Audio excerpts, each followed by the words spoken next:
Indore couple की mystery अब उलझती जा रही है। पुलिस जांच कर रही है, एनडीआरएफ तलाश कर रही है। वहीं बीते 24 मई को दोनों के मिसिंग केस से शुरू हुआ ये घटनाक्रम राजा का शव मिलने के बाद हत्या केस में तब्दील हो गया।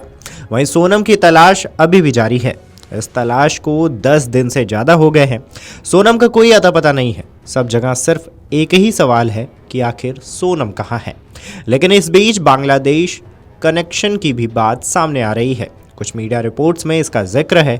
ऐसे में इस मामले में कौन सा नया मोड़ अब देखने को मिल रहा है, चलिए विस्तार से बताते हैं। पहले बता दें कि इंदौर में ट्रांसपोर्ट व्यवसाय करने वाले राजा रघुवंशी की शादी 11 मई को सोनम से हुई थी। शादी के करीबन 8 दिन बाद 20 मई को दोनों हनीमून पर निकले। सबसे पहले दोनों गुवाहाटी पहुंचे, वहां कामाख्या देवी के दर्शन किए। इसके बाद वहीं पर दोनों ने शिलांग जाने का प्लान बना लिया। ये जानकारी उन्होंने घर पर दी। इसके बाद दोनों 23 मई को मेघालय के शिलांग पहुंच गए। 23 मई को दोपहर बाद सोनम और राजा का परिवार से संपर्क टूट गया। 24 मई को दोनों के फोन बंद हुए। कई कोशिशों के बाद भी जब बात नहीं हो पाई तो सोनम के भाई गोविंद और राजा के भाई विपिन शिलांग पहुंचे और पुलिस के साथ खोज शुरू की। पुलिस और प्रशासन लगातार सर्च कर रहे थे, लेकिन खराब मौसम और कठिन इलाकों के कारण खोज में दिक्कतें आई। दोनों के बैग तो मिले, लेकिन मोबाइल और गहने गायब थे। खोजी कुत्तों को कपड़े सूंघाकर तलाश भी की गई, लेकिन कोई सुराग नहीं मिला। थक हार कर परिवार ने जानकारी देने वालों को 5 लाख रुपए का इनाम देने की भी घोषणा कर दी। इधर पुलिस लगातार दोनों के बारे में जानकारी जुटा रही थी। राजा और सोनम के गाइड से पूछताछ की जा रही थी। इस दौरान पता चला है कि वे शिलांग के पास 50 किलोमीटर दूर डबल डेकर रूट पर घूमने के लिए गए थे।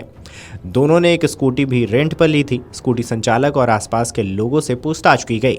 पुलिस को जांच में पता चला है कि दोनों 1000 सीढ़ियां उतरकर खाई वाले हिस्से में घूमने गए। उसके बाद से वे लापता हो गए, जबकि उनकी स्कूटी लावारिस हालत में मिली। पुलिस दोनों को उनके रूट पर लगातार तलाश रही थी। 2 जून को ड्रोन कैमरे से इंदौरी कपल की तलाश कर रही खोजी टीम को शिलांग के डबल डेकर रूट पर वेईसाडोंग की 150 फीट गहरी खाई में राजा का शव मिला। शव के पास दवा और एक सफेद रंग की टी शर्ट मिली। कई दिन पुराना शव होने के कारण पहचान मुश्किल थी। राजा के भाई विपिन ने शव की पहचान की। उसके हाथ पर नाम भी गुदा हुआ था। शव पर चोट के कई निशान थे। पुलिस ने पहचान के बाद शव को पोस्टमार्टम के लिए भेज दिया। अगले दिन पीएम रिपोर्ट में राजा की बेरहमी से हत्या की बात सामने आई। बुधवार को राजा के भाई विपिन उसका शव लेकर इंदौर पहुंचे। कुछ देर बाद उसके अंतिम संस्कार की तैयारियां शुरू हुई। परिजनों ने मामले की सीबीआई जांच की मांग कर दी। तो वहीं दूसरी तरफ राजा के भाई विपिन रघुवंशी ने कहा है कि ऐसा लग रहा है पहले राजा के साथ लूटपाट की गई थी और फिर उसकी हत्या कर दी गई। उन्होंने कहा है कि जिस जगह पर यह सब हुआ वहां पहले भी ऐसी घटनाएं हो चुकी हैं। उन्होंने आशंका जताते हुए कहा है कि भाई की हत्या के बाद उसकी पत्नी सोनम को कुछ लोग बांग्लादेश उठाकर ले जा सकते हैं। वहां इससे पहले भी कई कपल्स लापता हुए हैं। ऐसे में अब इसे लेकर भी सवाल खड़े हो रहे हैं। इस खबर पर आपकी क्या राय है, हमें कमेंट करके जरूर बताएं। Video desk अमरुजाला.com।